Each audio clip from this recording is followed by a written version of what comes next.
Episode today here on Friday for us to continue exploring the Martial Powers project that we've been developing that'll publish on the DMsGuild for Dungeons and Dragons 5th edition next year. So I'm going to check my signal, go through my intro spiel, and then we'll get to work for an hour or so maybe today. So hold on real quick. Let me check my signal.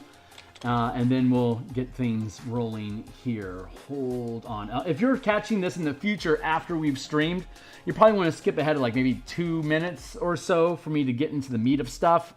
Right now I'm just going to be doing some intro spiel, you know, stuff, like I said. Stuff. Intro. Stuff. Hold on. Mic check, 1, 2, 3. Mic check, 1, 2, 3. Hold on. Mic check. Yeah, okay, sounds good. Baka, baka, baka. Baka, burp. All right, so intro spiel. Hey, my name is Phil Kearney.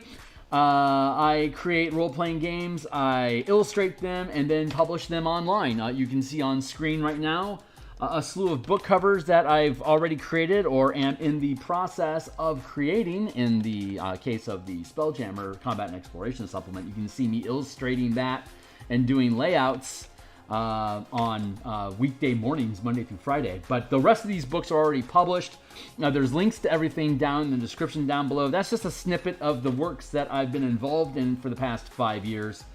So if you want to check that stuff out, they all have free previews. If you're on a desktop, when you go into each individual book product page, you'll see a link underneath the cover that says full preview, unless you're on a phone. If you are on a mobile device, there'll be an eye icon on the right-hand side of the screen. If you click on that eye icon or the full preview, either way, it'll pop open a PDF that you can just check out the stuff that I've been doing. So if you think that stuff is cool, consider making a purchase to support additional shenanigans in the future. I've also just posted that I'm live on Twitter, so if you want to get notifications and see stuff that I'm up to on Twitter, you can follow me at Phil Kearney. Best way to support the health and growth of the stream, of course, is to like, subscribe, hit the bell icon.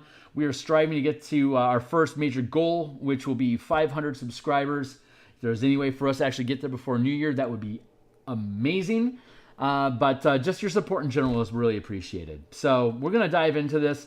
We have, for those that are already familiar with the Martial Powers project, I want to point to you down here in the description that playtest content and early looks are available on Patreon. If you click on my Patreon here, it'll take you down through a slew of different articles and links to playtest content that I've been in the process of creating here. And when you get past all this stuff down to playtest content for Martial Powers, YouTube streams here. That's what you're currently watching right now. Hey, future. And if you click on the Martial Powers link itself, it'll pop open a Google Doc, which is the same Google Doc I'm using over here and here and here. So this is a read-only look-see as opportunity for folks to playtest this stuff and check it out before it actually publishes on the DMsGuild. And once, of course, it's on the DMsGuild, this will disappear, and you can just look. It'll have a full preview like everything else that I have listed down below. So check that stuff out. So if you are familiar with what we've been up to for the past year, we already have the barbarian, the fighter, the rogue, ranger, and paladin pretty much fleshed out with the modifications that we need. And we've already gone through in previous episodes of fleshing out when I find my way to it. There we go. We've already looked at just the basic features that each monk tradition provides, and we've made modifications where necessary. But this is the first thing that the monks were the first ones that we did. And so it's been a number of months building out everyone else, and technology mechanics have developed over time as playtesting does.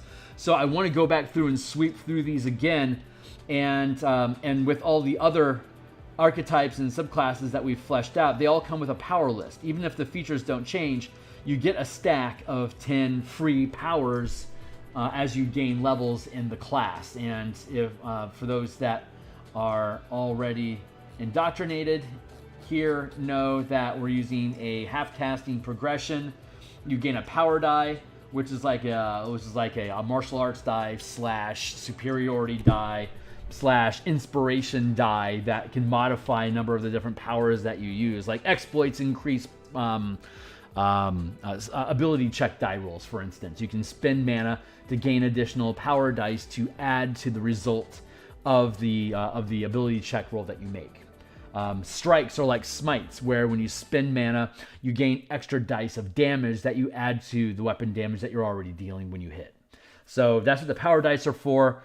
There's a ton of powers that don't require dice, like sustained powers are things that you can concentrate on to create auras and enchantments onto yourself to have like basically like a self-buff effect. There's also maneuvers and reactions that work like spells do, that you basically spend the mana to channel these powers to do whatever it is that they're supposed to do. Some of them have dice, a lot of them don't. So dice are there when you need them. Otherwise, you're always spending mana to activate powers. Monks, of course, have the traditional martial point progression of short rest mana, gain 1 point per level. Gain that back on a short or long rest. And there's other ways that the monk can cheat mana back into their mana pool. So that's a quick crash course. Let's go ahead and actually dive into the monk for those that aren't already familiar with where we're at with the monks. So the language here is still rough because it is a playtest and I haven't hired an editor yet to do cleanup with me, but that will happen. You can check out the links down below for the type of language and quality that I generally publish. So monk, channeling class feature. When you gain first level as a monk, you can choose the channeling class feature instead of key progression, gaining the following benefits. Channeling, starting at first level, you gain the channeling class feature. You can choose either strength, dexterity, or wisdom to be your channeling ability score. Your channeling DC is 8 plus proficiency bonus plus channeling ability bonus. You also gain a pool of martial points called key, and you can learn martial powers. We'll probably, depending on what it is that was, we'll probably just convert this to mana. Get rid of mana. Get rid of key altogether. It's proving apparently to be a problematic word. I respect that. So let's just make everything mana. Mana, mana, mana, mana, mana, mana, mana, mana, mana. Mana, mana, mana, mana, mana, mana, mana, mana, mana, mana. Mana. It makes it easier. So let me go ahead and make those alterations right now so we can get rid of the dreaded key discipline point debacle that we currently face ourselves in the modern era. You gain mana when you finish a short or long rest.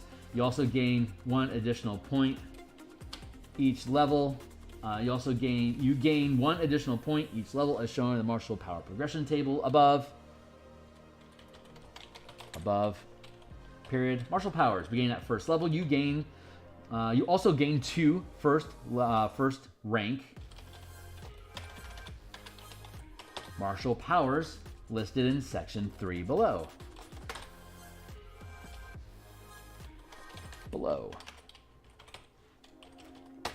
You choose additional powers as you gain levels up to your maximum channeling level. As you gain additional levels up to your maximum channeling rank, as listed on the channeling progression table above. This is so old that I'm still referring to it as levels. Furthermore, when you gain a level, you can choose. When you gain a level or finish a long rest, you can choose to replace any number of powers you know for new ones. When you finish a short rest, you can replace 1 power you know as well. Period. I might not need the as well, but there it is. Reclaimed mana. Alternate class. Additional. We'll just keep that in here. Reclaim mana. When you roll initiative, you regain a number of key equal to the maximum rank, a number of mana equal to the maximum rank gained as a monk. That is a theme that we have throughout this book. If you aren't familiar with it already, we have very fluid multi-classing rules. You can take like 5 levels of monk, 5 levels of fighter, 5 levels of rogue, 5 levels of ranger, and you'll end up being a 20th level character capable of channeling up to 5 mana. You'll have a D10 die roll. You'll have, let's see, the rogue, fighter, and monk are all martial points, while the ranger has hybrid points. So 5 levels of ranger would be 10 points. And then 5, 5, 5, you'd have a total of 25 points. You'd be able to regain all of them on a long rest, and you'd be able to gain 15 of them back on a short rest, because the rogue, the fighter, and the monk are all short rest mechanics. So, but it all falls into the same pool. Plus, because you didn't get to 9th level in any specific class, you're limited to only 2nd rank powers that you can learn. If you had gone, like, say, 10 monk, 10 monk, 5 rogue, 5 ranger, your max rank that you can learn would be from the monk at 10th level, which would give access to 3rd rank powers. So, and here's a quick secret to everyone out there: there are no powers above 5th rank. Above 4th rank. So even though at 13th, even though you can channel up to 5 mana at 17th level, the maximum rank of powers that are on the list are 4th. So you can always gain your max rank by 13th level, but at 17th level you can pour in more and beyond what the limit would require. And of course all your dice convert to D10s instead of a D8 or a D6 from earlier levels. The amount of powers that you know curves with the max rank that you can channel. So if you have 5, 5, 5, 5 across all, across 4 different classes that are all channeling classes, then you would end up having, you would add all those together. So at 20th level, you would end up knowing 16 powers. And then each archetype that you can take down below gives you 2 at 3rd, 2 at 3rd, 2 at 5th, 2 at 9th, 2 at 13th, 2 at 17th. So if you went 5, 5, 5, 5, then you'd have 2 bonus powers, 2 bonus powers, 2 bonus powers. No, wait. 3rd and 5th, 3rd and 5th, 3rd and 5th. So you'd have 4, 4, 4, 4. So you'd have 20 bonus powers that you would learn across those 4 archetypes on top of the multi-class total of 16. So if you went 5, 5, 5, 5, you would end up with 36 known powers, but none of them would be able to exceed 2nd rank of power, which is fine because there's like 100 powers that are 2nd and 1st rank. So you have the lion's share of options available to you already. It's just the really high-end cool stuff is not available. So there's a ton of liquidity. It's a very liquid system. Spellcaster, the full spellcasters, Warlock, Wizard, Bard, Sorcerer, Cleric, Druid, they don't have access to powers at all. 0 access. They have spells. There you go. Paladins and Rangers, they can learn either powers or spells as they please, and they can relearn all of their powers when they take a long rest or when they level up, not when they take a short rest. Only when they take a long rest. They can switch out any number of powers that they know. Let's see. That's a quick crash course. So let's continue diving through the void. Let's see. Okay, so monk powers, the monk. Here's the basic channeling class features. Oh yeah. Reclaim mana. In addition, when you burn more than the minimum mana required to channel an exploit or strike, you can ignore the results of any excess dice and return the associated mana to your pool. For example, a 9th level monk that channels a 1st rank exploit or strike with 3 mana. Okay, a 1st rank power only requires 1 mana. A 3rd rank power requires 3 mana. If you take a 1st rank power, a 9th level character has a maximum rank can channel up to 3rd rank, and therefore can channel 3 mana on any power, whether it's a 1st power with 3, like it's upcasting, up to 3rd rank with a 1st rank power. There's 2 points of mana that are unnecessary.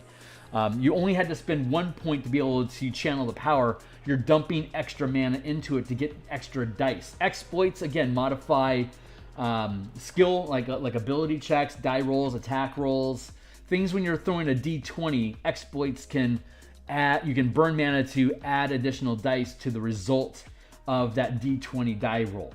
And strikes work like smite, like the smite feature from Paladin, that when you burn mana, you can add extra dice to the damage that you deal.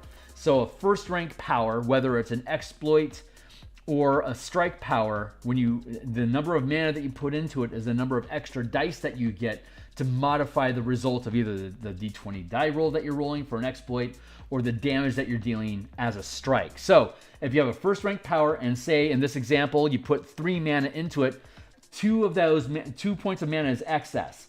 So when you get the results, if you wanted to, for example, a ninth level monk that channels a first rank power with 3 mana, if you rolled a 1, 3, and a 7, you can keep the 7 when determining the results of the power channeled, and you can ignore the 1 and the 3, returning those 2 points of key to your pool. Hey, Shiner. So you can, as a monk character, as you get higher and higher levels and you're using these low-cost powers, if you dump a ton of mana into them, the strikes, you can add up all the dice, just like Divine Smites. You can just add up all the dice and add them to your damage and do stupid amounts of damage. But exploits only use the highest die result that you make. So if you there's no reason why you wouldn't be able to throw 3 dice normally, and you just pick the best result of those 3 dice. All characters other than the monk would burn those 3 points of mana, and those 2 extra dice that weren't used is just probability. There you go. They could have been great. These 2 dice weren't the best, so you cast them aside. But the reclaimed mana feature here for a monk, you can afford to always, assuming that you have the mana, you can always afford to pump in the maximum amount of mana that you can channel at a time in these powers, because you can recycle as much of it as you want. When you burn more than the minimum mana required to channel an exploit or a strike, you can ignore the result of any excess dice and return the associated mana to your pool. For example, a 9th level monk that channels a first rank exploit or strike with 3 mana rolls a 1, 3, and 7. If you can keep the 7 while when determining the results of the power channeled, and ignore the 1 and 3 and return 2 key to your pool. So each class has a different way to cheat mana back into their pool, and this is a unique monk class feature. They get mana back every time they roll initiative equal to their max channel limit. So a 9th level monk, every time you roll initiative, would automatically regain 3 points of mana. If you're already at maximum mana, this doesn't do any benefit for you. And then again, the reclaimed Part B is by spending more mana than you need to up the odds of you making a difference in the die rolls that you're making, you can afford to recycle as much of those points that were in excess to the minimum requirement. Hopefully that makes sense. This is a feature that I'm going to need to do some play testing on. Hopefully we have folks that jump in and are willing to play a monk to test this feature, because it is it's the most caveated and potentially most powerful feature that you can use, because it's allowing you to put 5 mana in a 1 point option and get those 4 points back repeatedly. So you're always pushing the limit and getting better results than you would otherwise normally be able to do for the cost that you're spending. So anyway, there you go. Experimental stuff. Check it out. I mean, all the content's here. You can play test it right now if you want and let me know. But then you have martial power features. So let's see. Martial arts die replaces martial arts dice at first level. You can use the power dice progression instead of the martial arts die progression, or you can use the martial arts die, whichever one is better for you. Currently at first level, a monk has a D4. So we're giving them a D6. Currently, D4, D6, D8, D10. Currently, the monk caps at D10 as well. So the power dice is better at first level, but at 5th level they'd get a D6, so we're still good. At 11th level they get a D8, so we're still good here. And then at 17th level they get a D10, so it's the same. So in most circumstances you're just going to use power dice. However, when 2024 updates, it looks like they're potentially going to be using a D6, D8, D10, D12. So you would be welcome to use that instead. So instead of throwing a D10 at 13th level, you'd be throwing at 13th level, instead of throwing a a D8, you'd be throwing a D10. So you're ranking up like the Battle Master can. The Battle Master rolls D8, D10, D12s. So the monk has D6, D8, D10, D12. So anyway, that's how that works. Art of mobility. So all these things are actually in the preview of the Elemental Key book that's on the DMsGuild. It's actually linked in the descriptions down below, and you can see this is it's actually it's only 20 sales away from being a silver bestseller, which is going to put it in the top, basically the top 5% of all monk books ever created on the DMsGuild. There's only like 4 of them that are silver and like 1 that's gold, and then you've got the Pugilist, which is adamantium. So when this hits silver, it's going to be in a very, very high ranking of monk options that are put out there, which I am personally very proud of and very much appreciate everyone who's taken interest in this. It's a full preview, of course. So if we were to let's use our table of contents here. We have optional class features. Click. So, and you can check these out on your own. Again, it's a full preview, so you can check these things out. Art of Battle modifies the martial arts die. We have better die rolls here. Let's see. When you hit with an unarmed attack, you can choose to deal bludgeoning, piercing, or slashing damage with your attack. Your unarmed strikes are considered to be weapons worth at least 1 silver piece that possess the finesse and light weapon properties for use with spells, feats, and features requiring those prerequisites. You can make an attack with an unarmed strike or any light weapon you're holding and proficient with as a bonus attack or as a bonus action. You add Strike of the Green Flame and Booming Strike to your list of prepared disciplines as described in the Art of Battle Disciplines table below. And at 17th level, you add the Steelwind Strike discipline as well. These don't count against the total number of disciplines that you can prepare.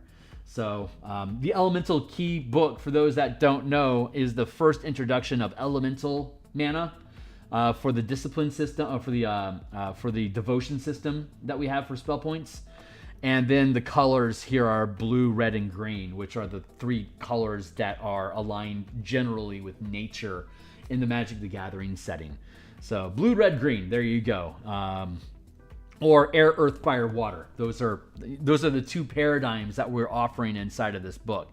If you want to do airbender stuff like Last Avatar, then your campaign can be based around elements. If there's only one Avatar type character, then you can freely mix between air, earth, fire, and water mana. Whenever you finish a short rest, you can equip however much mana or devote as much mana to any of the elements as you want, and then prepare the disciplines that you know.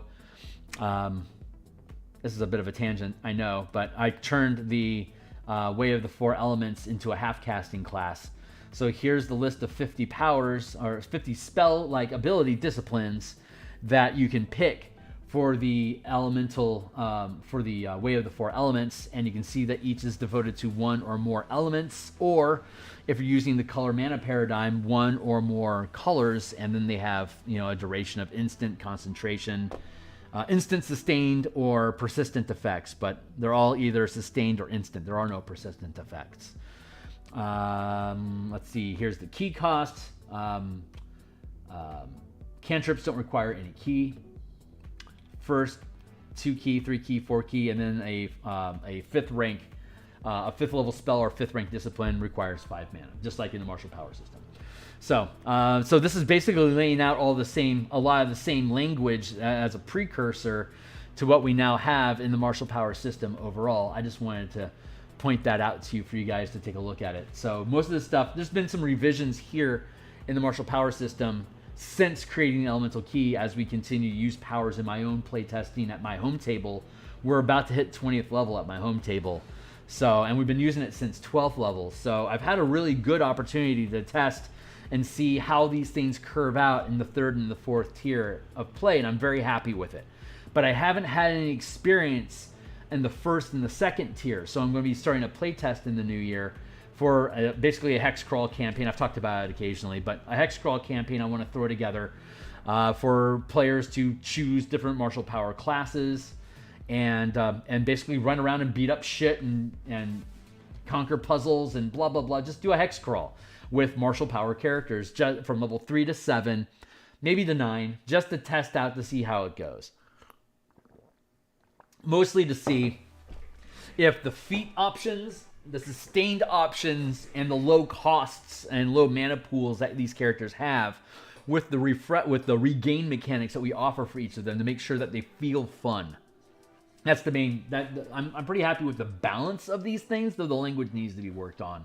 Right now, I'm just looking for fun factor. Like, does the monk still not feel fun, say, compared to the rogue or the fighter at 3rd level? Like, does the barbarian feel weak compared to the other ones? Like, the rogue and the fighter are by far like really strong with this system. So if we need to find other means to be able to up the game for the barbarian and the monk at these low levels, I'm open to that, which is the purpose of playtesting at all. But we're going to continue on here so you guys can get a feel for this stuff. Art of Mobility. It replaces patient defense, step of the wind, and the unarmored movement in the player's handbook. Starting at 2nd level, while you're not wearing armor or wielding a shield, you gain the following benefits. Your speed increases by 10 feet. The bonus increases when you reach certain monk levels, as shown in the increased movement column of the monk progression table, which I have not yet included here. So I need to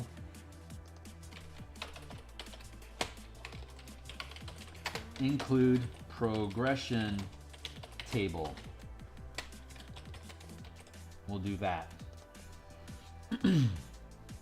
Art of Mobility. So you, while you're unarmored and not using a shield, your speed increases by 10 feet. The bonus increases as listed on the table above, which is pretty much what you expect it to be. As a bonus action, you can take the dash, disengage, or dodge action. It doesn't cost you any key to do it. It just makes sense. When you take damage from falling, but your hit point total is not reduced to 0, you can choose to ignore the prone condition. You land on your feet if you wish. Starting at 5th level, you can tap or lock one key during your turn to sustain the following effects. You gain a climbing speed equal to your walking speed, and you can move up, down, and across vertical surfaces while leaving your hands free. Your jump distance increases by a number of feet equal to your monk level. And then starting at 9th level, you can tap or lock 2 key to sustain the above effects and also move across any liquid surface as if it were solid ground. And that lasts for as long as you maintain or you sustain that key, either by concentrating on it or locking it and it can't be disrupted. So you could lock a point of key and then literally run up the side of a mountain, assuming that no one disrupts you or you don't fall unconscious, like from freezing to death or something in the process. Then you can just run up the side of Gehenna or run up the side of a mountain, whatever you want to do. Run across the ocean if you want, as long as you don't fall asleep. And you keep those 2 key tapped, you can just run across the ocean if you want. Enjoy. Flurry of Attacks. This replaces Flurry of Blows at 2nd level. Starting at 2nd level as a bonus action, you can burn 1 key to make 2 attacks using any combination of unarmed strikes or light weapons you're holding and proficient with. Starting at 5th level, when you can channel 2 key. As a bonus action, you can instead choose to tap or lock 2 key to sustain Flurry of Attacks. When you do, and as a bonus action on subsequent turns, you can use Flurry of Attacks at no additional key cost while this effect is sustained. So you have, if that's how you want to use your mana and you want to lock those, you'll permanently have Flurry of Attacks as a bonus action every round forever. So at 5th level, when you get access, to this locking mechanism, then you'd have 2 attacks during your normal action, and then you always have 2 attacks as a bonus action if you choose to invest a key in doing so.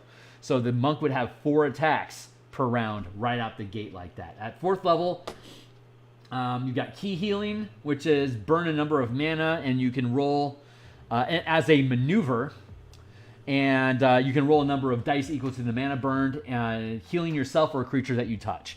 And keeping in mind from before, those that are indoctrinated know this already, that a maneuver can be channeled as an action or as a bonus action, and you can do it twice per round. Once as an action, once as a bonus action. There's no limit. So you can use it twice. So as a bonus action, I could heal you. As an action, I could heal myself. Or as an action, I could heal myself. And then as a bonus action, if I'm concentrating on flurry of attacks, I could punch you a couple times. So, cheers.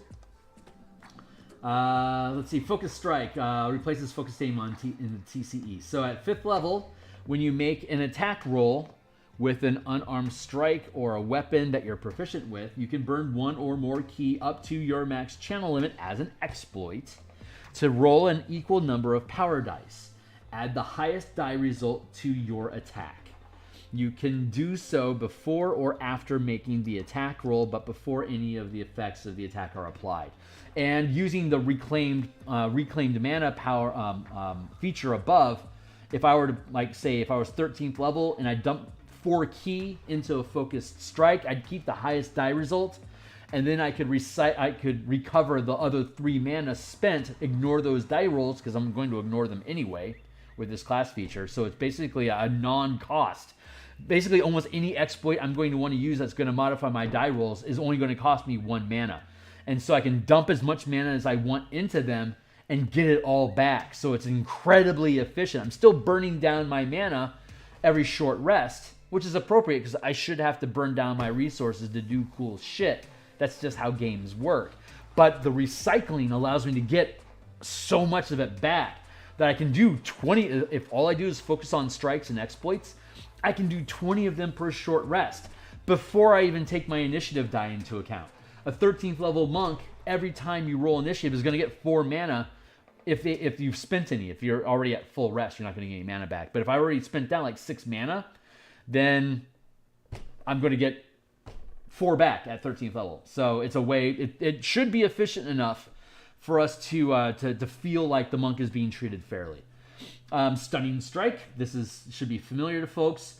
When using martial powers, Stunning Strike is considered to be a first rank strike power, dealing additional damage equal to the number of ki burned. When using martial powers, Stunning Strike is considered to be a first rank strike power, dealing additional power dice of damage equal to the number of ki burned. Otherwise, the feature remains as written in the player's handbook. So you'd hit with a stunning strike. The target makes a Constitution saving throw. If they succeed the save, they aren't stunned, but they're still going to take the extra damage. So you could put 1 mana into it. You could put 5 mana into it at 17th level and do 5d10, or once 2024 comes out, 5d12 damage, additional damage on your strike every time you strike. And if you happen to connect with the saving throw, then they'll be stunned until the end of their next round, as you're familiar with. Whirlwind Attack. This is new.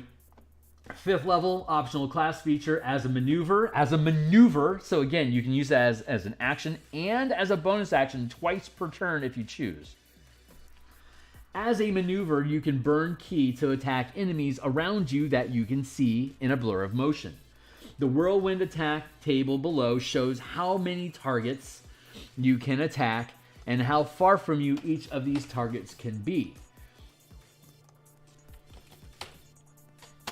Make a separate melee attack against each target, using any combination of unarmed strikes or melee weapons you're holding and proficient with. Each target hit takes 1 power die of additional damage for each ki burned this way, up to your max ki limit, minimum of 1 ki. The type of damage you deal can be the weapon's type or a type of damage devoted to any ki burned while during the whirlwind attack. If you've learned psychic damage, for instance, when you make your attacks, you could, like if you're attacking with a sword, dealing slashing damage, or if you've learned psychic damage as a power, then you could do psychic damage instead of slashing damage. Up to you. Here's the table. At 5th level, you can attack 2 targets up to 15 feet away from you, and it ranks up to 5 targets at 17th level. And each target can be up to 30 feet away from you inside of your whirlwind. For example, a 13th level monk is going to be rolling a d8. So a 13th level monk can target up to can hit up to 4 targets and can channel up to 4 mana. So can target up to 4 creatures within 25 feet. If you burn 1 key, you can deal 1d8 damage to each creature you hit. If instead you burn 4 key, you can deal 4d8 damage to each creature. If you're using minion rules, where each target can get hit once and they're dead, then you want to use just 1 point of key to burst through a mob of minions to knock them down quickly. But like if you have and then like you want to save you want to save a lot of mana for when you're dealing with non-minions that have a lot of hit points and you want to burn them down quickly. So there you go. But you can self-calibrate that for yourself. How much mana you have to spend, at least 1 mana, but when you do, you'll hit all 4 targets with that extra d8 on top of your weapon damage. So enjoy. After completing the whirlwind attack, you can burn 1 key to teleport to an unoccupied space within 5 feet of one of the targets you attacked. This should sound like Steelwind Strike, because it is. It's a deconstructed version of Steelwind Strike that you gain access to at 5th level, and it stays with you all the way to 17th level. And then you saw up above that we gained. It's not listed here. It should the stuff that we have here for key. We're going to import this Art of Battle stuff and the discipline table. We're going to import these things into the character. So you have access to Strike of the Green Flame, and you have access to Booming Blade, and you have Steelwind Strike. Steelwind Strike does 5d10 damage to up to 6 targets that are within 30 feet, and you get to teleport with it. As opposed to what we offer is you can hit up to 5 targets, but only spend 1 key when you do so. So it's an interesting action economy. It's a deconstructed action economy that you only have to spend 1 key if you wish, and you can scale up the number of targets that you hit as you go up in levels. So anyway, there you go. That's how that works. Let's see. And it's in the whirlwind attack, Steelwind Strike is a spell as a action. That's what you would do. But the whirlwind attack table that we use here is again, it's a maneuver. So you can use it once as an attack, as an action, and then you can use it again as a bonus action. So in the case of like a mob of minions, if you're being attacked by 6 minions, you could, at 9th level, knock out 3 of them as an action, and then as a bonus action, knock out the other 3 and take out a mob of 6 minions. There you go. So that's the alternate and optional class features that we have included in the monk. I'm just going to clean up my mana language here real quick. Return to mana. I was cute and called the barbarian's mana. I called it Fury, but I think I want to just have everything called mana so that it's plainly obvious that when you're about to gain the power of powers, tap or lock 1 mana. By using mana for everything, it makes it obvious that the mana pools are meant to blend together, and they are. Like, you could take 17 levels of sorcerer and 3 levels of monk. You get 3 mana from the monk, and you get about I think 85 mana from the sorcerer. So you would end up with 88 mana. But at 3rd level, you'd be limited to only 1st rank powers as a monk, and you'd be able to regain 3 mana when you take a short rest, and you get 88 mana back on a long rest. But at 17th level, you're throwing around 9th level spells, but you're still limited to 1st rank of power as a channeler. So you've got phenomenal cosmic powers and a splash of martial power, which you probably want to take a bunch of exploits that allow you to ramp up your mana dice, like the D20 results that you get. It becomes inexpensive. So we're going to get into. You can burn 1 mana. We're going to get into the individual classes here in a second, so give me a moment to catch up. Mana.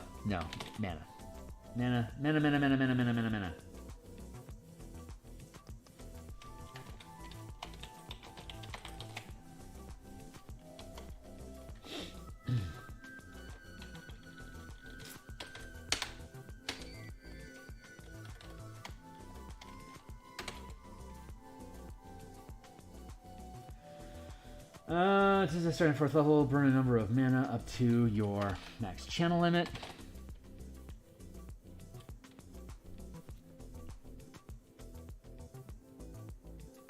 Doesn't say as a monk your max channel limit, because it's just basically a maneuver.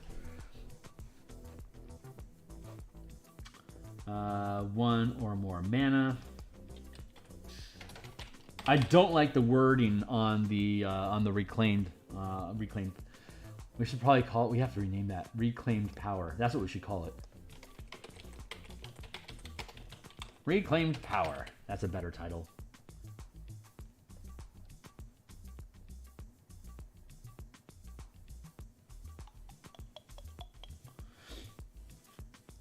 Additional mana cost. Mana key. Mana key.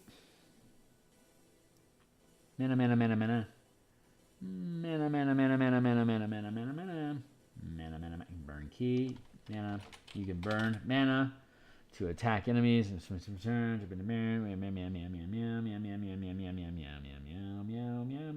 Key equals mana.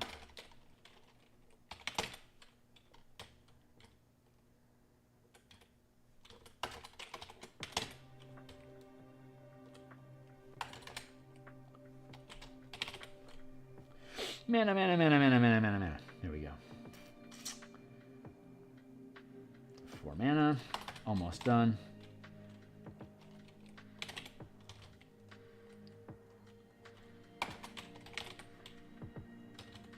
Mana. Cool. Okay.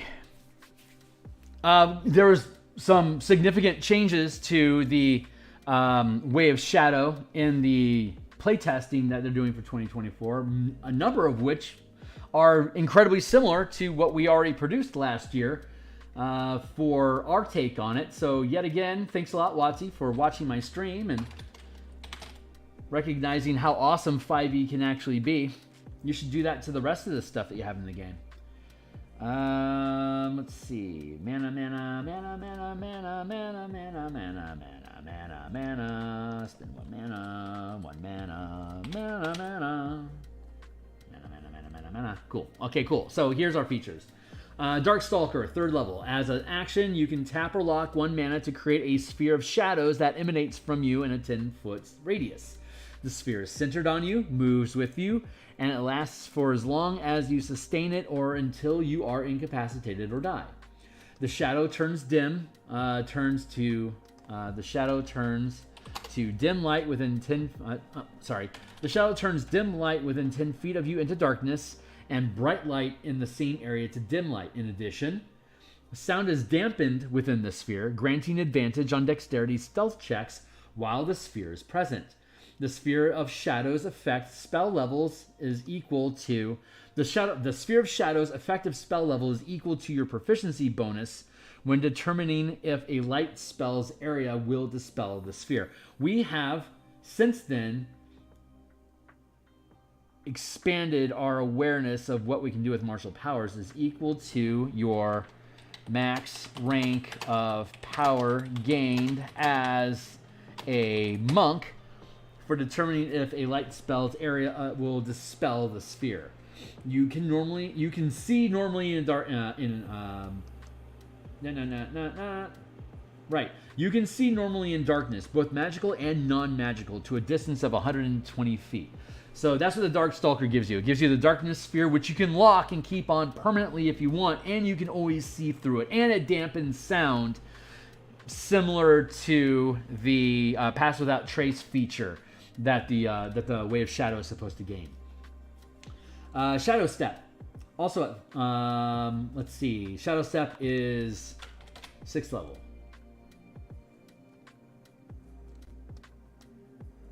3rd, 11, 17. Cool. Shadow Step.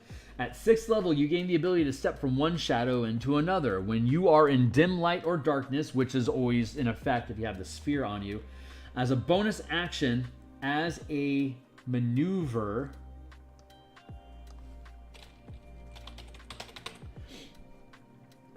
You can teleport up to 60 feet to an unoccupied space. You can see that is also in dim light or darkness. You then have advantage on the first melee attack you make before the end of the turn. So as a maneuver, you could then either spend a bonus action or a regular action to teleport. You could do it twice, technically. Boop, boop. And it's a maneuver, so there's language about modifying maneuvers down in the links down below, which we are absolutely going to take advantage of. Hey, Alan. It's good to see you, my guy. We're processing monks. So we're updating the language from a year ago when we first, the monk were the first classes that we modified. So we're now circling back around from the end to the beginning again, so that the first things we built can feel like the last things that we've built and just improve the quality of life of stuff in general. So you can see as we go through here how we're modifying the language of stuff to be compliant with what we've discovered that we can do with the martial power system as we've progressed through it.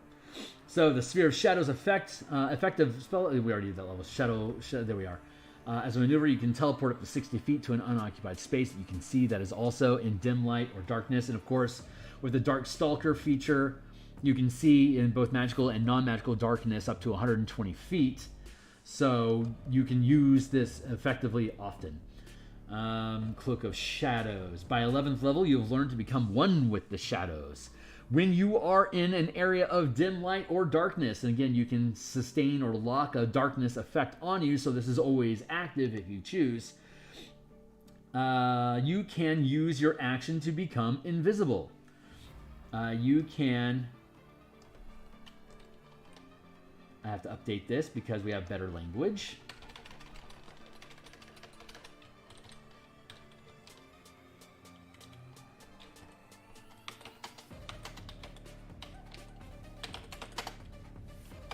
As a maneuver, again, action or bonus action economy to do so. You remain invisible until you make an attack, cast a spell, or are in an area of bright light. You can dismiss the effect during your turn without taking an action. Shadow Pounce, 17th level. When you gain 17th level, you can strike from the shadows with deadly speed. When you use the Shadow Step feature from above, you can spend 1 mana to use Flurry of Blows as part of a bonus action. You can use, when you spend 1 mana to use Flurry, you can, when you use the Shadow Step feature as a bonus action, you can spend 1 mana to use Flurry of Blow as part of your bonus action. You have advantage on both of these attacks. There you go. So you can teleport twice, action, bonus action, but if you choose to do so as a bonus action, you can automatically thread Flurry of Blows into it for 1 mana.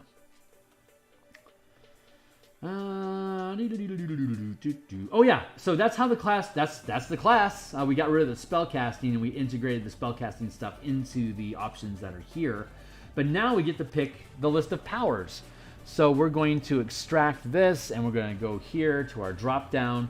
I already know off the cuff that there's an exploit that I 100% want to use, which is going to be Empowered Synergy, which is when you use a bonus action to channel a maneuver, you can make a weapon attack as part of the bonus action. This attack can be made at the beginning, end, or during the empowered maneuver. So I definitely want to include Empowered Synergy because a lot of the features are considered to be maneuvers that you can use as a bonus action. So Empowered Synergy, when you use a bonus action to channel maneuver, you get a free attack. You get an attack. And it's a second rank power, which you can use efficient power feat to drop the cost down to only 1 mana if you wish. So we'll go with Empowered Synergy.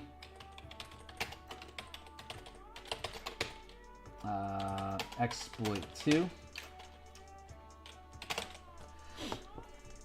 What's some other cool stuff that we want to pick up? There's some exploits. We obviously want to lean into exploits a little bit because of the advantage, the benefit that monks get from being able to recycle their dice and add the mana back to their mana pool.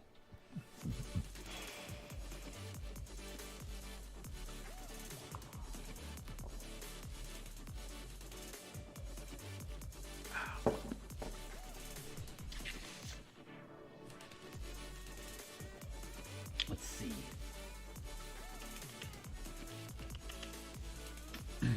How do I want to do this? Ambush. When making an ability check that can use the stealth skill or when rolling an initiative, roll 1 power die per mana channel, adding the highest roll to your result. Not bad. Ambush feels good. XP 1. What else do we got going on? Evasive footwork. When you move, you can burn 1 mana or power or more power dice, adding the highest result to your armor class until you stop moving. It's not bad.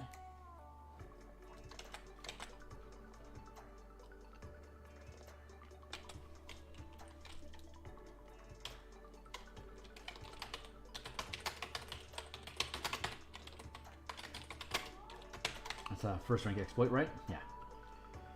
Anything else that's jumping out at us? Gymnast. When making an ability check that can use the acrobatics or athletics skill, roll 1 power die per mana. Channel, adding the highest result. Gymnast is pretty useful.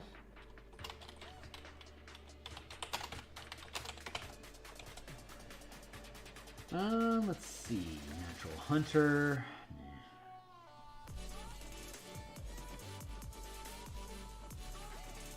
Resilient. When making a saving throw, you can roll 1 power die per mana channeled, adding the highest roll to your result. Resilient's not bad. And that's another exploit.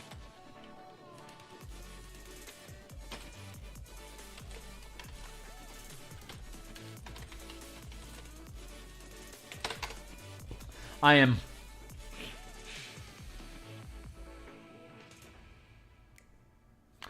recognizing that I'm thinking about the monk overall, not thinking about the shadow monk specifically. That's a problem.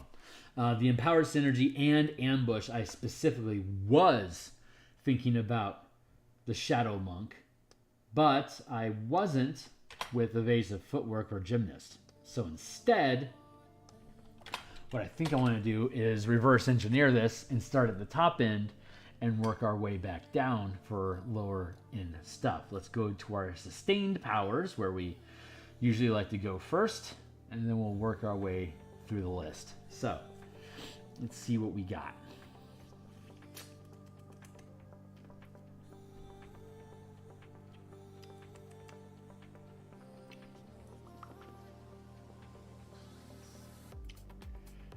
Master of Fate. When you trigger this power, roll 3 d20 fate dice. When you later roll a d20 while this power is sustained, you can choose to replace the result with any one of these fate dice. Each fate die can be used once. While the power is sustained, you can burn 1 point of mana as a bonus action during your turn, ignoring your max channel limit to do so, to roll an additional fate die, replacing any results or regaining an expended fate die. Unused fate dice are lost when the power is dismissed. Frenzied attack. While sustaining this power, you gain 1 additional attack when you take the attack action, and you gain advantage on all attack rolls. That's not jumping out at me as way of the shadow specifically, but Ghostwalker. While sustaining this power as a bonus action, including this round, if the power is channeled using a bonus action, you can become incorporeal. Any round you end within an object, you gain 1 level of exhaustion, and you're ejected from the space, returning to the last position you occupied or the nearest location to that space. Ghostwalker ain't bad. Way of Shadow kind of makes sense. Let's go with it. Ghostwalker.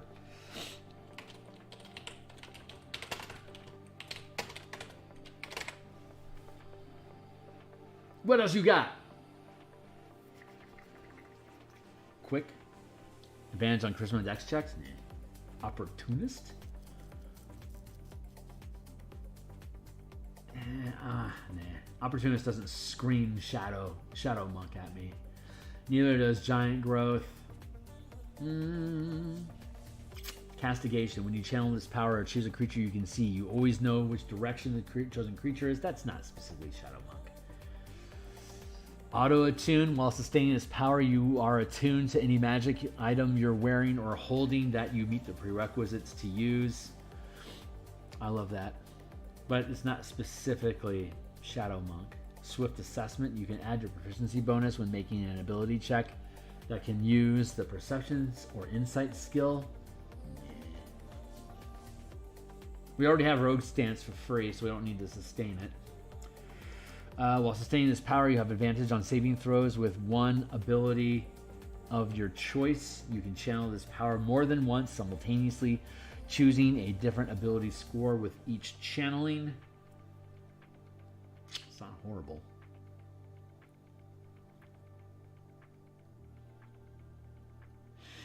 Inspired skill. While sustaining this power, you gain proficiency in a skill or tool of your choice. You can channel this power more than... That's not specifically Shadow Monk.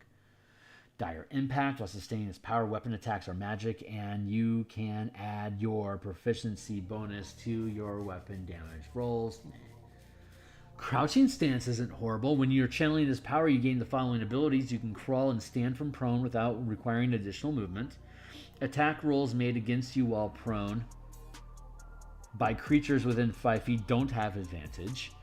Attack rolls you make while prone don't have disadvantage, and you gain advantage on dexterity stealth checks while prone. You kind of already get that from the bubble, and the bubble is the sustained one also. The crouching, the crawling movement. We already have blind sense. I mean, we can see. We can see in magical darkness up to 120 feet. So you are aware of the location of any creature or object in the same plane of existence as you within 10 feet over the max range, including walls, floors, and ceilings of structure and range, though you can't identify things like color or written text on these objects using blind sense alone. Do we want blind sense?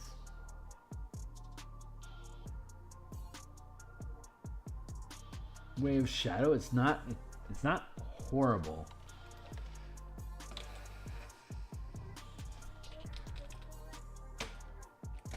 It's a sustained effect. Any creature or object in the same plane of existence as you within 10 feet. Yeah, actually, I do like that. Blind Sense, let's give it to him.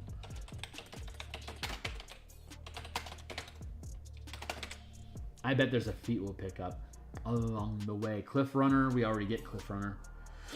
It only costs 1 mana to get it. It's the same, basically the same effect. Paralyzing Strike, Banishing Strike, neither one of those screams Shadow. Restraining Strike, Provoking Strike, Life-Stealing Strike, Intimidating Strike, Blinding Strike. There's that vision concept again. That deals radiant damage. Add 1 power die per mana burned. In addition, the creature is blinded. The creature can attempt to end this effect at the end of each of its turns by succeeding a Constitution saving throw. Shocking Strike, Sonic Strike, Poisoning Strike, Grappling Strike, Goading Strike, Freezing Strike, Flaming Strike, Distracting Strike, Disarming Strike. Distracting Strike's not bad. Your weapon deals extra damage equal to 1 power die per mana burned, and the next attack roll against the target by an attacker other than you has advantage if the attack is made before the start of your next turn.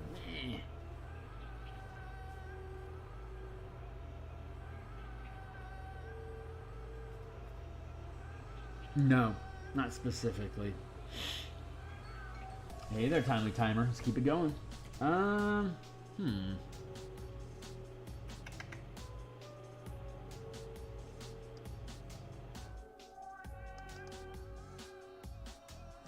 I love the idea of teleporting in with darkness, the person losing vision because of the darkness, then you hit them with a blinding strike and you teleport away.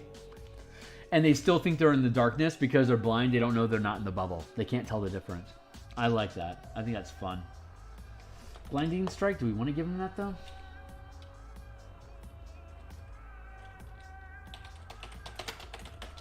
Sure, why not?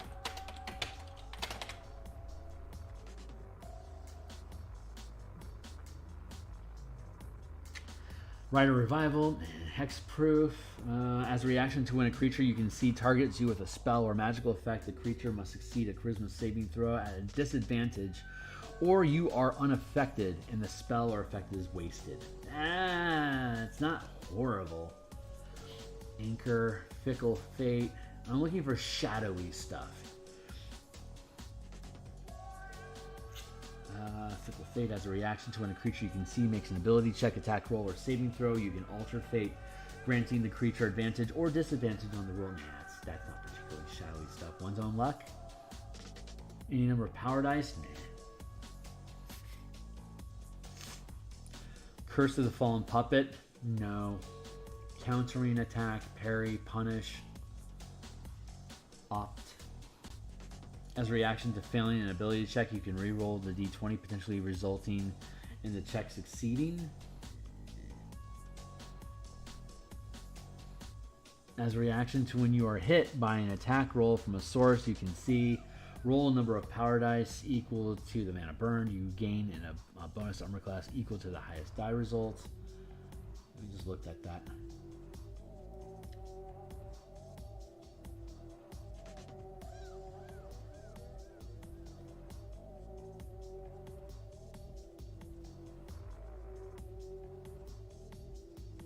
By your max rank, get rid of that +1. As a reaction to a creature within 30 feet taking damage, if the creature is resistant to the damage, it can't benefit from resistance to the damage rolled. Alternatively, if it's immune to the damage, it is instead only resistant.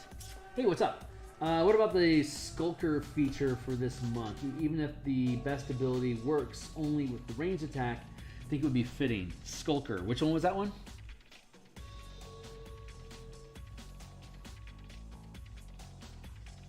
Are we talking about sustained effect? Oh, it's a feat. Oh, thank you.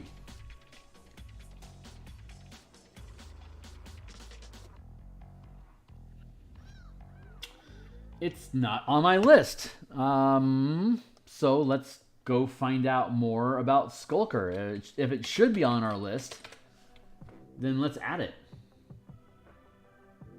Oh my. You can try to hide when you are lightly obscured from the creature from which you are hiding. When you are hidden from a creature and miss it with a ranged weapon attack, making the attack doesn't reveal your position. Oh my god, that's great. Dim light doesn't impose disadvantage on your wisdom check for relying on sight. Yeah, okay. Let's add that.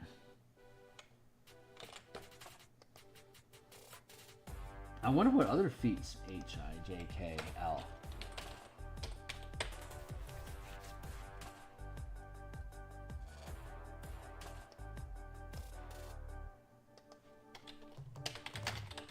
Find more. I'm guessing that there's just...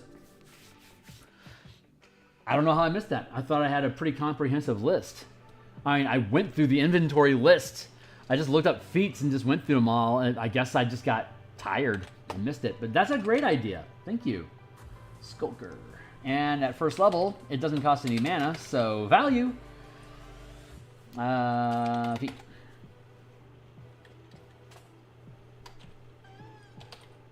I'm going to leave Ghost Walker at 17th because it's free. If you want it sooner than that, you can just buy it. Let's go back into our reactions.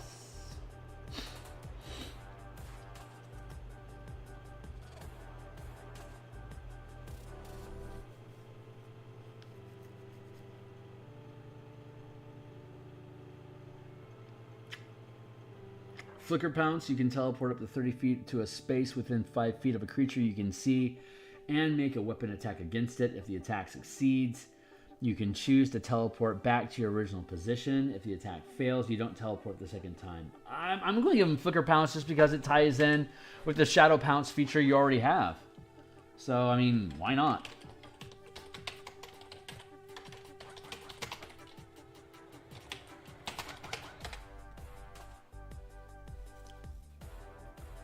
You curse a creature you can see to deal half damage with attacks. That's not specifically shadowy.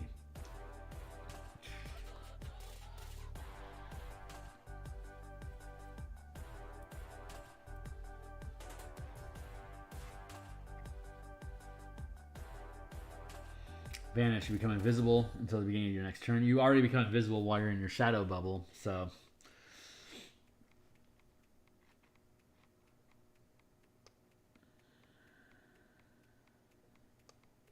It's not... but nothing disrupts it. It's not horrible. It just lasts until the beginning of your next turn. It's not bad.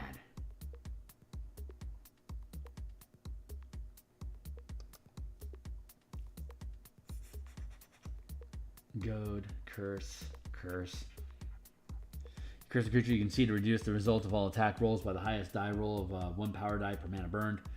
The creature can make an intelligence saving throw at the end of each of its turns, ending the effect when it succeeds. Coordinated dash, coordinated attack, brand of axiom, bonus action, bonus attack, beguiling trance. Let's give him vanish. Maneuver 1.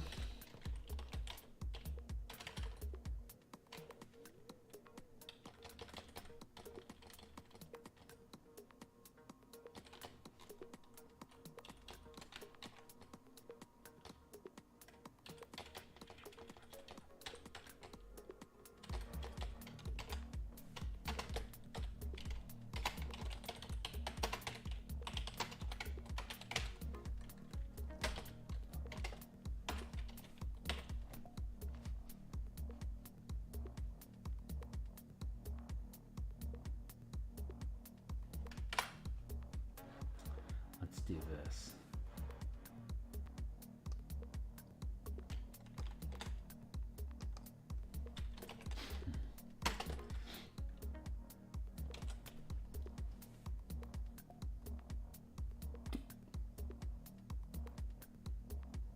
When you deal damage with a weapon attack to a target that is yet to act in combat or is unaware of your attack, you automatically deal maximum damage, including any additional damage dice such as sneak attack or when channeling a strike power.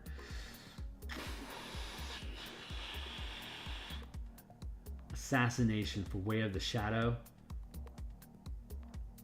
doesn't feel wrong.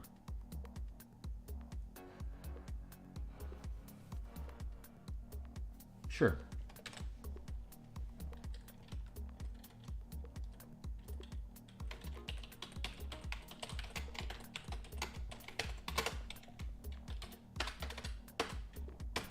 Sure, I'm down with that. Give me another exploit. You can make an attack roll with advantage and roll 1 power die per mana channeled, adding the highest roll to your result. Empowered synergy. Do we have empowered synergy already? Yeah. Let's see. Cooperative effort. No. Unnerving focus. When you make an ability check that can use the intimidation skill while rolling to determine if you maintain concentration.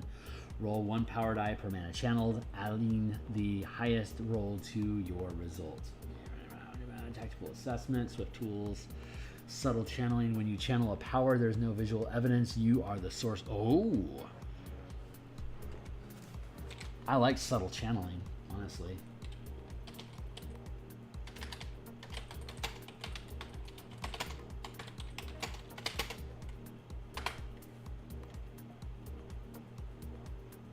There.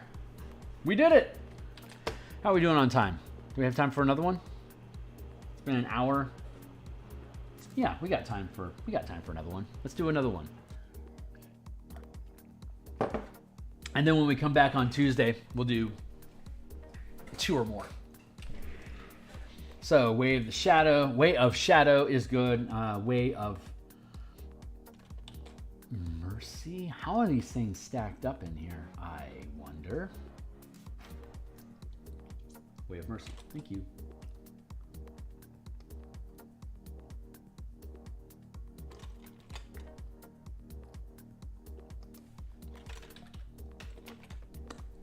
There. Kismet.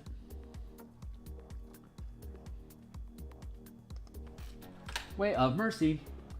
Hand of Healing. Can touch target and use 1 martial arts die per key.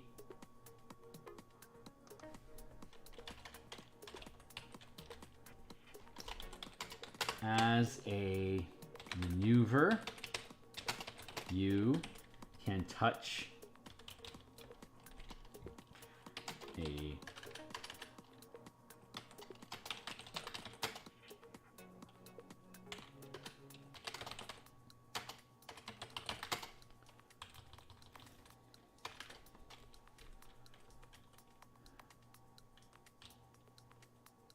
plus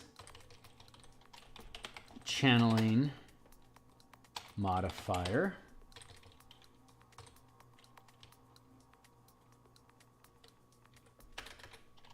You can heal a number of hit points equal to the result of one power die per mana burned plus your channeling modifier. When you spend 2 or more mana this way, you also grant the benefit of the lesser restoration spell. When you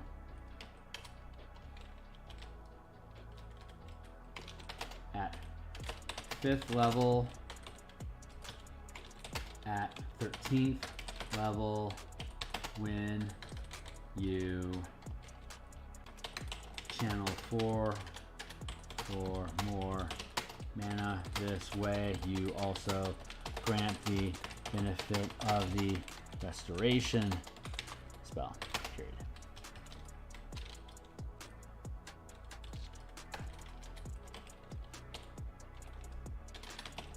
There, that's better. Like I said, this is really old, so we get to update all the language.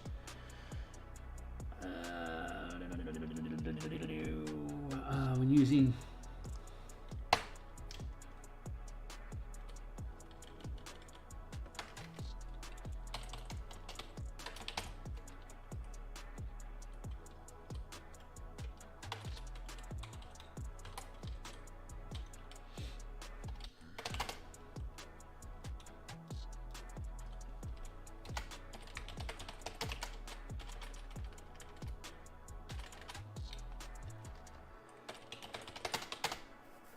granting a power die.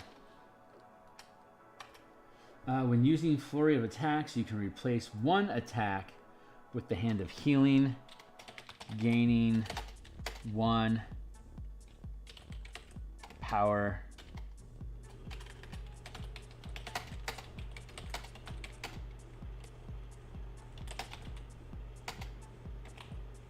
at no cost.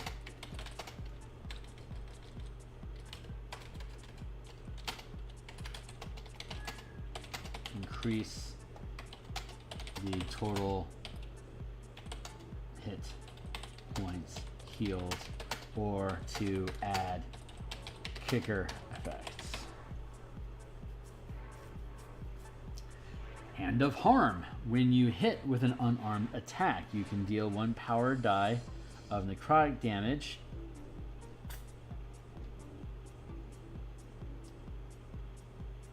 Hand of Harm. You can deal necrotic. You can deal necrotic damage when you hit with an unarmed attack.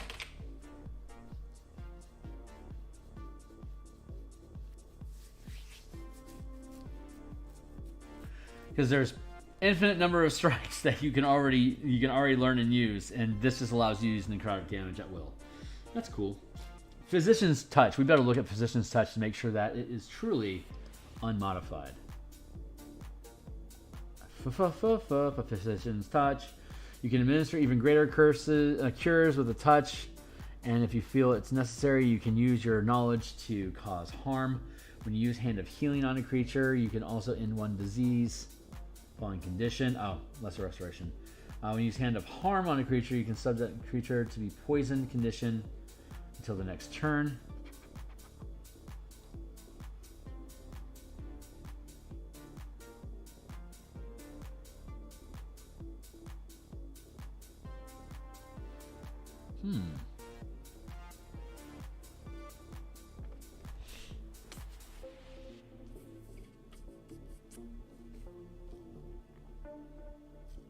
It's not horrible.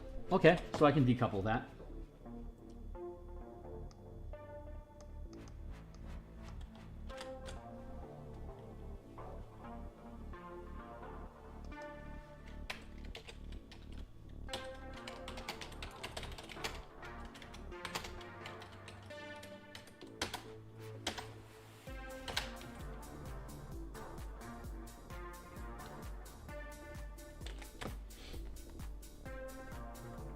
Also end one disease. When you use Hand of Harm on a creature, you can subject that creature to a poison condition until the end of your next turn.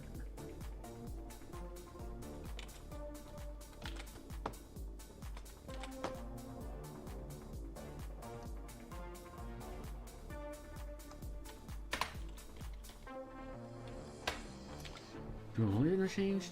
I'm having a brain.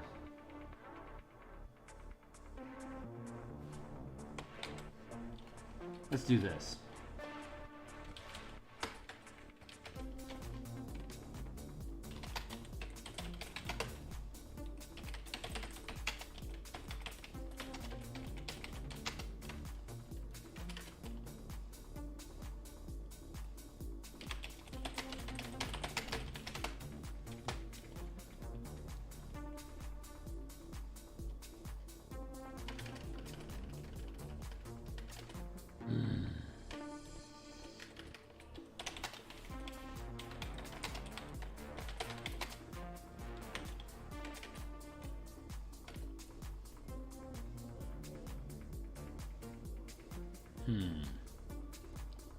Let's see. In addition, a poison condition.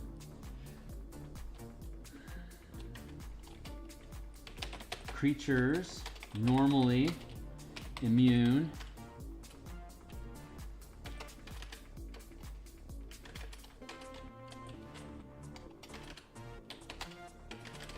the Hand of Harm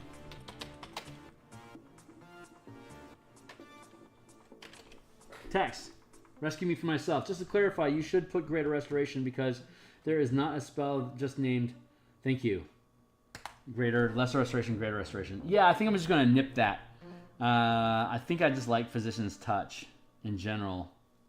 Because the Physician's Touch has a number of benefits that don't cost any mana.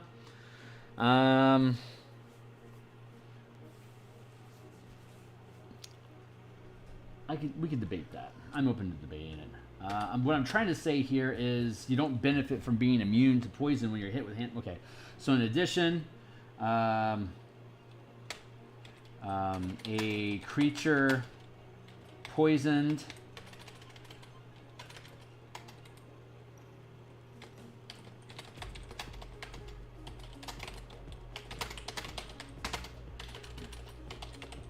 a creature affected by your Hand of Harm cannot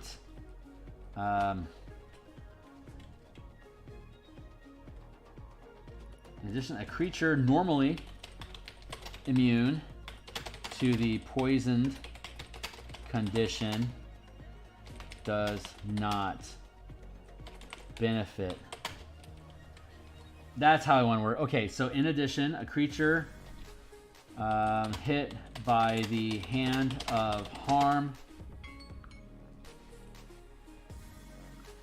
does not benefit from any immunity to the poisoned condition, period. That feels like it works.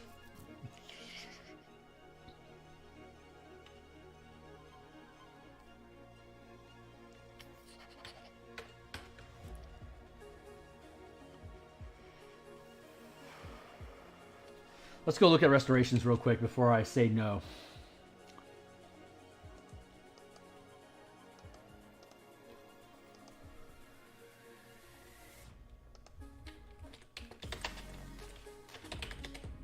Thanks for the lesser versus greater. Spell, lesser restoration. Blinded, deafened, paralyzed, poisoned. Blinded, deafened, paralyzed, poisoned, or stunned. Huh.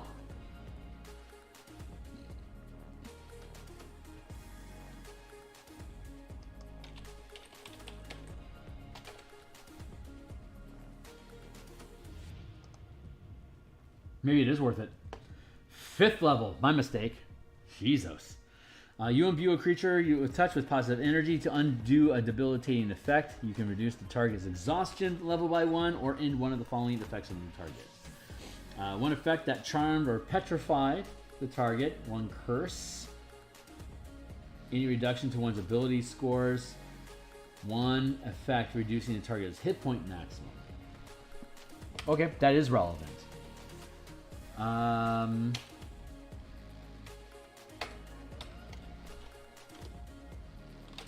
When using Hand of Healing, you can spend 4 mana to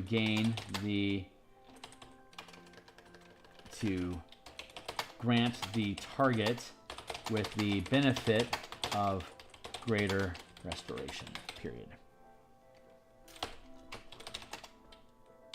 Using the Hand of Harm,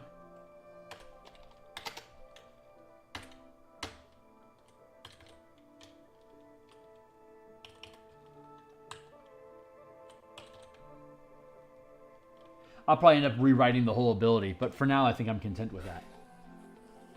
Thanks for the clarification. It was worth it. And it's a drop in mana cost too, so you'll have access to it at 13th. When using Hand of Harm.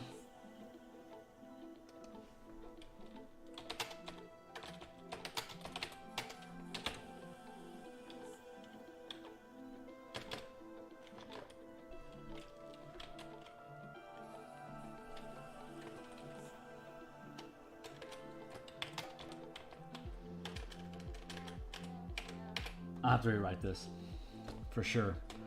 But I just want to keep moving forward. So, Flurry of Healing and Harm. You can now use both flurry attacks to instead heal with 1 free key each.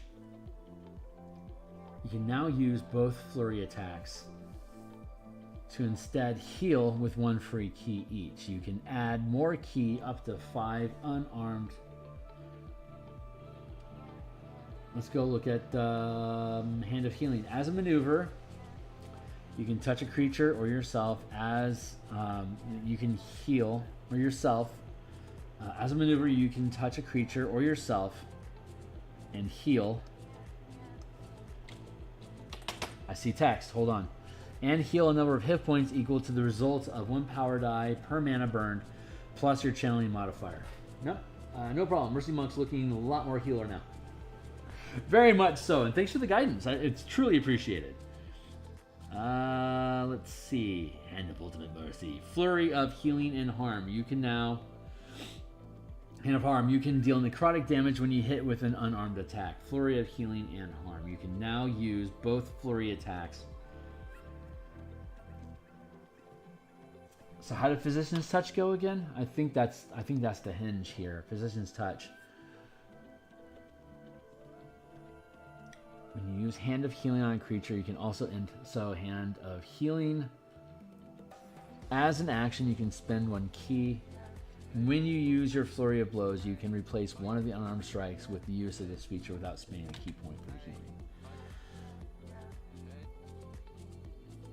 When using Flurry of Attacks, you can replace 1 attack with the Hand of Healing, rolling 1 power die at no cost. You can add more mana to increase the total hit points or to add kicker effects,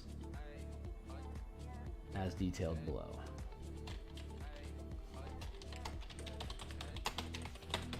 Period.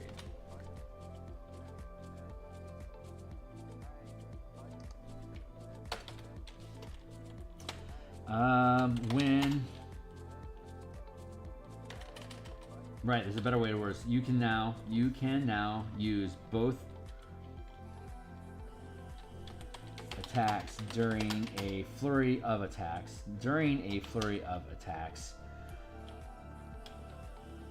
Use both attacks to heal.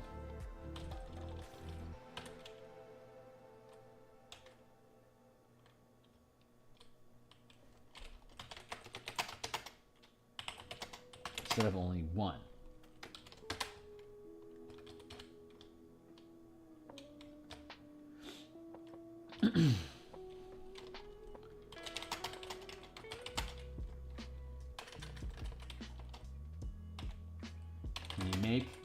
attacks.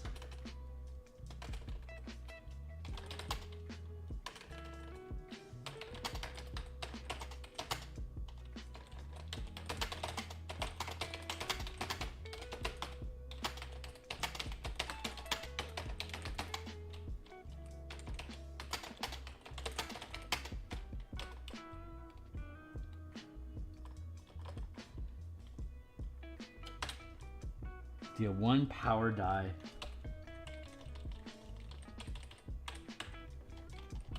Of necrotic damage without channeling any mana. You can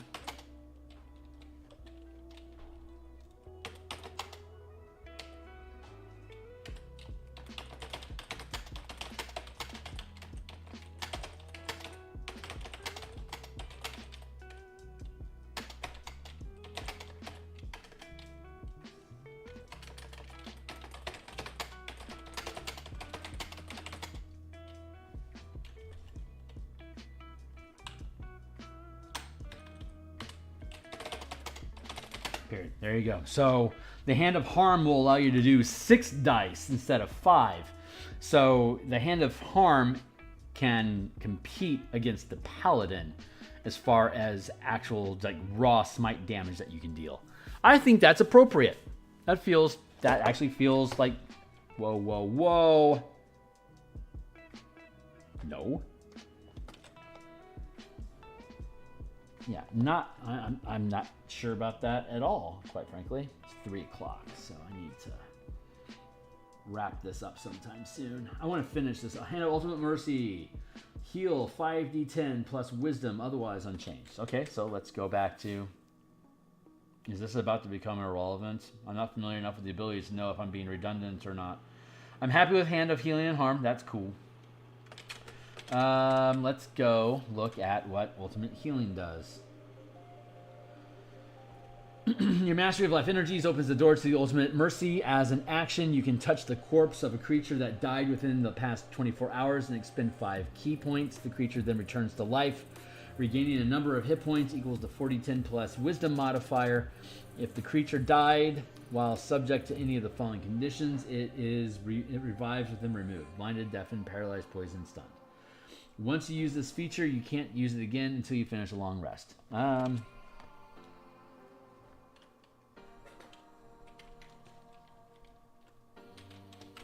No changes, but when you spend, but regain 5d5 power dice of plus channeling modifier HP, and you can regain use of this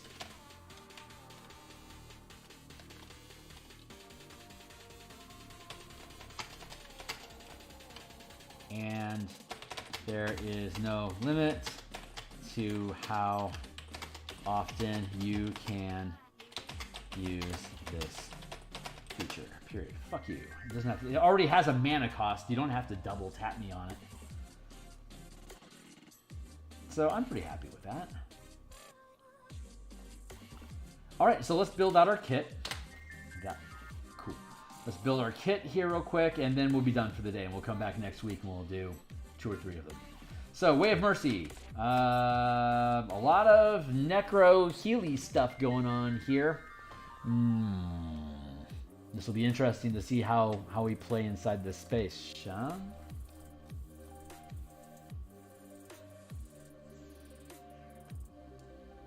Oh, life stealing is obvious.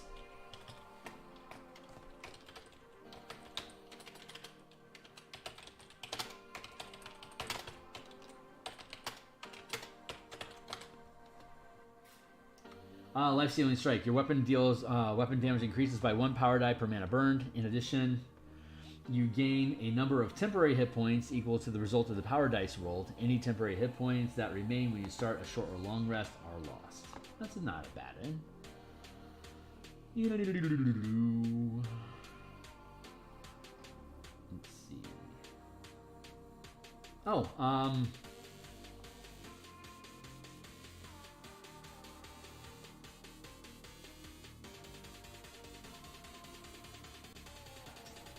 see.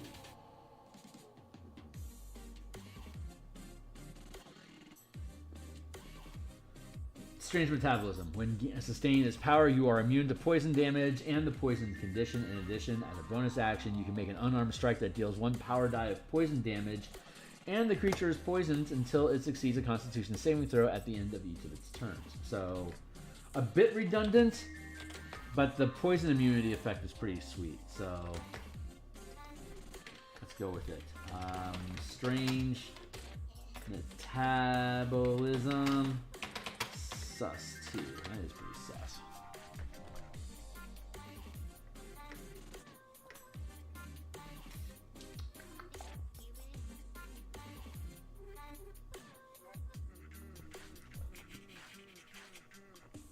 Is it crazy to want to give him chef? That doesn't feel crazy.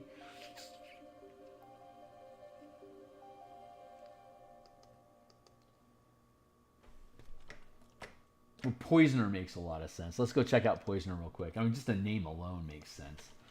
Poisoner. Let's see what you do. Shan't we? Bayo. Bayo.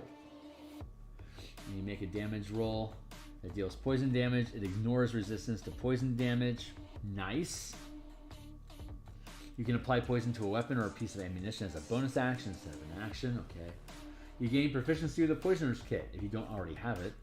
With 1 hour of work using a Poisoner's Kit and expending 50 gold of material, you can create a number of doses of potent poison equal to your proficiency bonus. Once applied to a weapon or piece of ammunition, the poison retains its potency for 1 minute or until you hit with the weapon or ammunition. When a creature takes damage from the coated weapon or ammunition, that creature must succeed a DC 14 Constitution saving throw or take 2d8 poison damage and become poisoned until the... Okay, yeah, we're going to take Poisoner. That's a freaking great one. Let's look at Chef.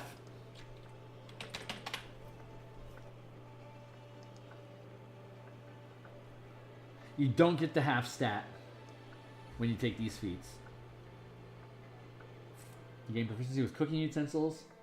As part of a short rest, you can cook special food, provided you have the ingredients to cook the utensils in hand. You can prepare enough of the food for a number of creatures equal to 4 plus your proficiency bonus at the end of the short rest. Any creature who eats the food and spends 1 or more hit dice to regain hit points regains an extra d8. With 1 hour of work, or when you finish a long rest, you can cook a number of treats equal to your proficiency bonus. These special treats last 8 hours after being made. A creature can use a bonus action to eat one of the treats to gain temporary hit points equal to your... Yeah, sure, why not?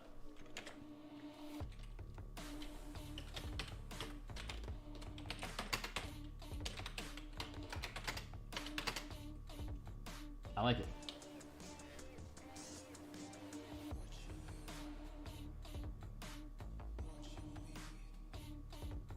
It can only... I just noticed that of all the features and spells that I know that can bring creatures back to life, Hand of Ultimate Mercy can basically bring back people that died of old age. Oh my god, you're right. That's pretty cool.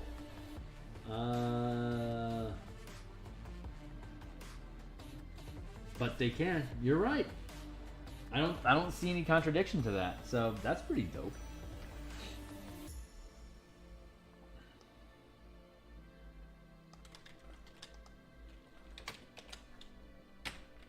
Strange Metabolism that too feels pretty good. We're almost done for the day, so let's keep pushing through this to find our shits and move along. Ghostwalker, Celerity, Daunting Presence, Weapon Resistance, Sturdy. When sustaining his power, gain advantage on Constitution and Strength checks. It's not horrible. It's not specifically on point though.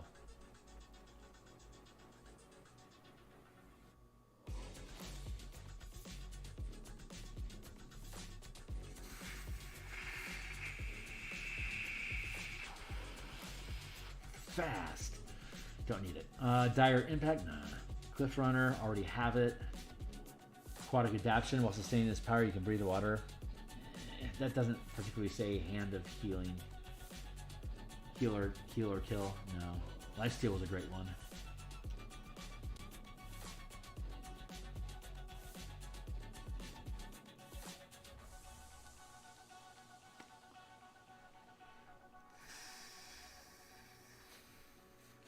Poisoning Strike. Your weapon can deal poison damage and add 1 power die of prevents. In addition, the creature is poisoned. That creature can attempt to end this effect at the end of each of its turns by succeeding a Constitution saving throw. No, we kind of get Poison Strike for free, and it's a better version of it, so we can skip that. Grappling, Disarming, Striking, Corroding. Reactions. Let's see if there's any cool reactions in here that feel right. No, no, no, no. No, no.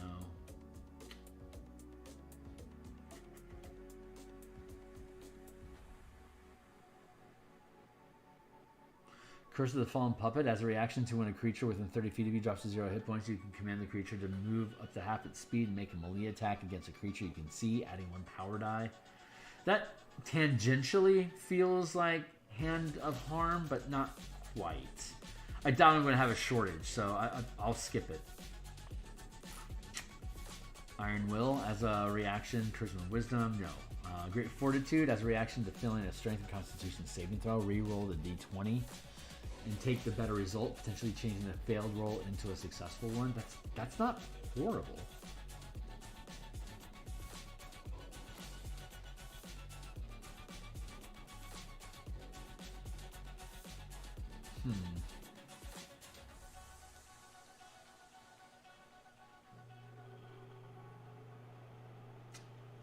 Great Fortitude sort of sounds on point.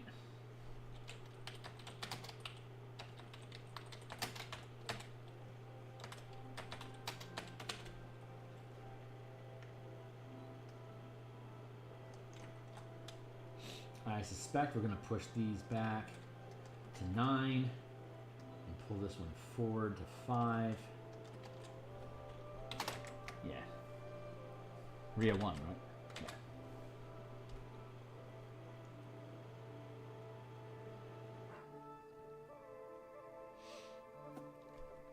Grappling, nah.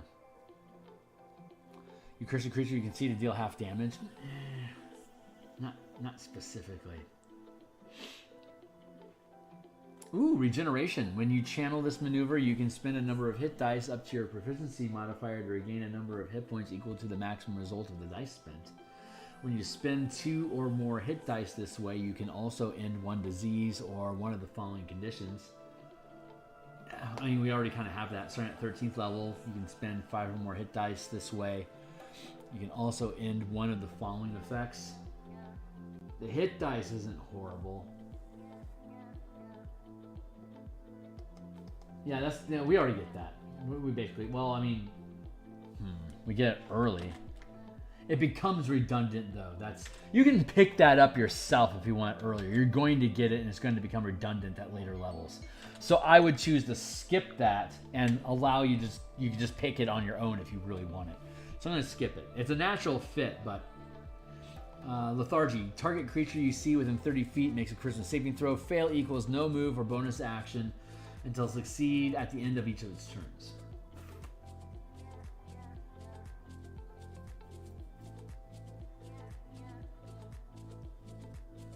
Lethargy doesn't sound horrible.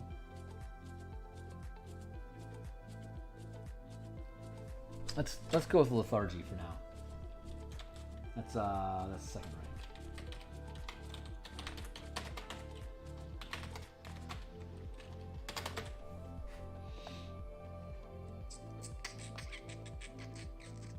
Healing Radiance. We already have a better heal than that.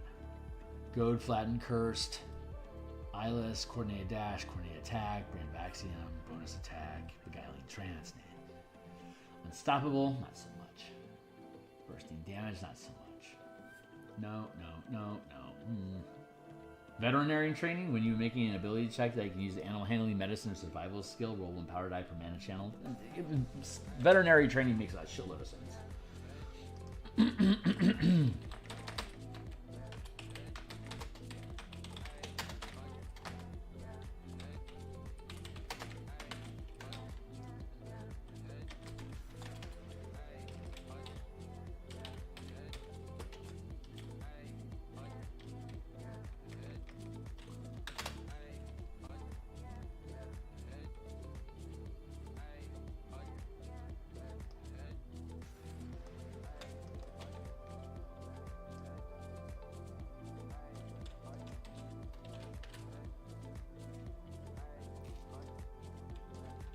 You can always gain these earlier yourself and then get them for free later.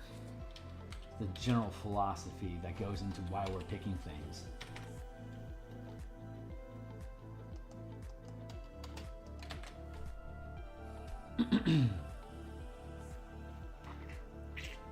Sage knowledge, history, insight, investigation, not so much. Natural, no. Natural hunter, no.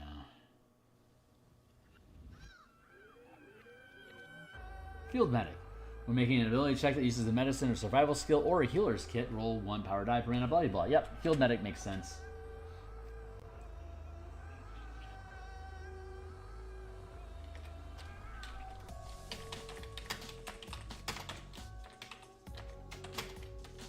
And veterinary training is a little redundant, but I'm okay with it.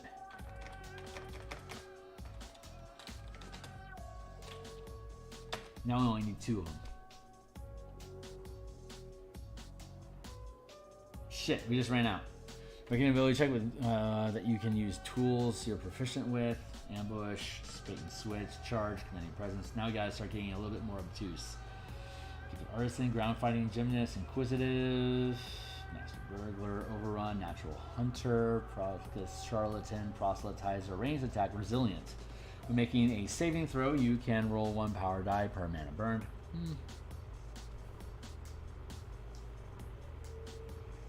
Fifth.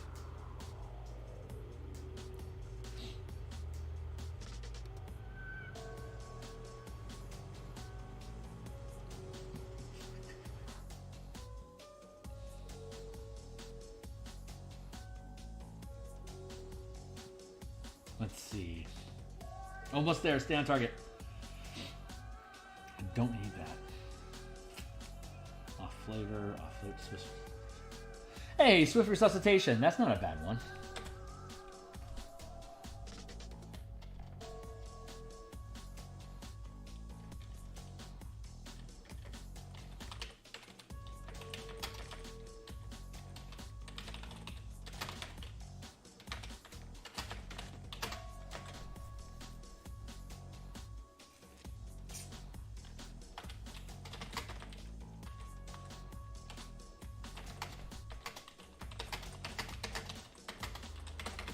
That makes sense.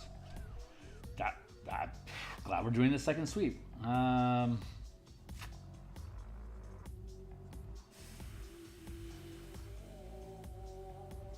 Yes, that eventually becomes redundant, which is contradictory to the statement that I made earlier about regeneration. Regeneration is a maneuver.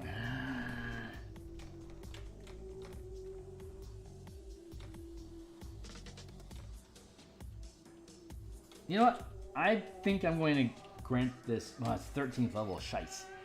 Hand of healing, physician's touch. Yeah, we already have it. All right. But it does.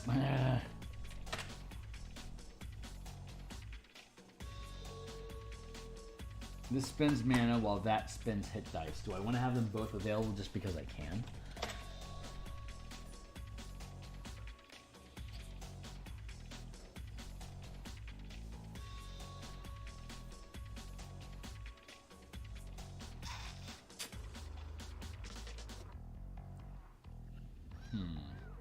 Not 100% there. Curse of Enfeeblement. You curse a creature you can see to deal half damage. I'm going to go with Curse of Enfeeblement. I think that's actually pretty good. There it is.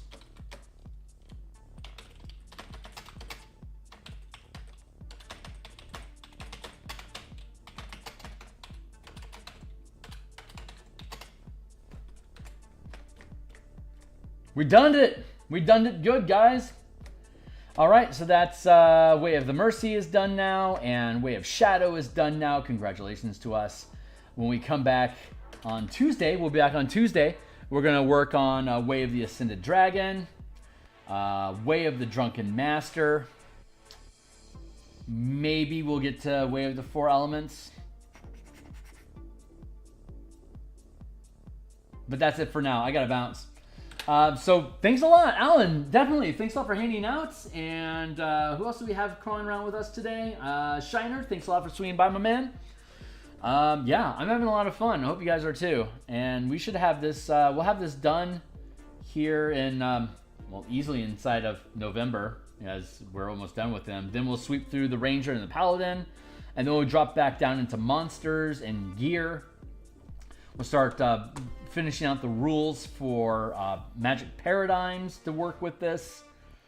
That should take us a long way towards being done, and then it'll be appropriate for us to be doing playtesting. So I'm jazzed. Yeah. So we're trying to get to 500 subscribers. If you're interested in finding out more about this stuff in the future, definitely consider liking, subscribing, hitting the bell icon, and I'll be back tomorrow morning in about 18 hours. We're going to do some book cover. I have a commission for a book cover that I'm building right now, so you guys can hang out with me while I paint. So I'll see you guys on the other side. Thanks a lot for being here.